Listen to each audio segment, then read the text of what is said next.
Selfie हा धक्का बुक्की काही करायची नाही. आणि तुम्ही लोक ते कार्यकर्ते सगळीकडे येतात, पण आता ह्या बाया माऊल्या येऊ शकतात का कुठं सगळीकडे? मग ह्या कार्यक्रमाला तर त्यांना समोर येते जाणं, त्यांना बघू दे जाणं. त्यांना काही नसते कुंकू लावायचे, बघायचंय, असं माया करायची, पदर उतरवायचा, हेच करायचं, दुसरं काय. तर मी लक्ष देणार, प्रत्येक कामात लक्ष देणार. याचा अर्थ तुम्हाला जसा घ्यायचा तसा घेऊ नका.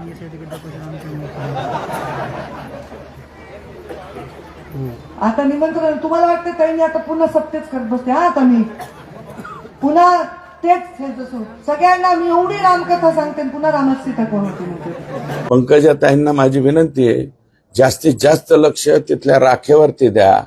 जास्तीत जास्त लक्ष तुमच्याच मतदारसंघातल्या, तुमचाच मतदारसंघ तो, वाळूवरती द्या.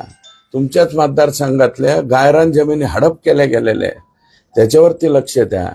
आमच्यावरती कशाला? आम्ही किरकोळ लोक आहेत, गरीब माणसं, आमच्यावर धोपाट्या टाकून काय उपयोग व्हायचा तुम्हाला? त्यांनी खूप प्रेम केलंय आमच्यावरती, आष्टी मतदारसंघावरती गेल्या इलेक्शनमध्ये. आणि आज तुम्ही टीव्ही आले असतील तर माझी विनंती आहे, ते व्हिज्युअल जरा सगळ्या मतदारसंघात फिरवा. ते त्यांचं ज्यांच्यावरती प्रेम असेल तेच लोक तिथं हजर असतील.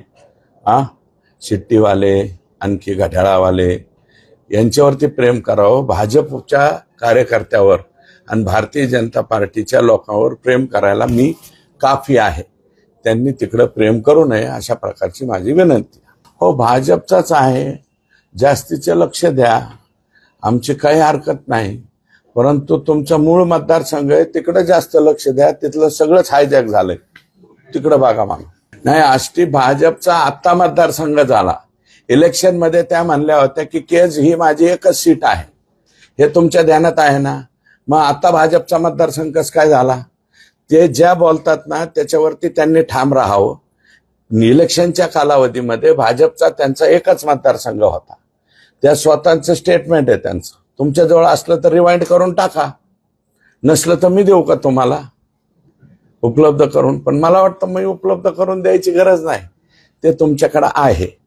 तर त्या इलेक्शनमध्ये म्हणल्या होत्या की केज हा एकच सीट आहे ना माझ्या वाट्याची. मग आता भाजपचा मतदारसंघ कसं काय झाला? इलेक्शनमध्ये भाजप गंधर्व विवाह मतदारसंघ होता आणि आता पवित्र विवाह कसा झाला?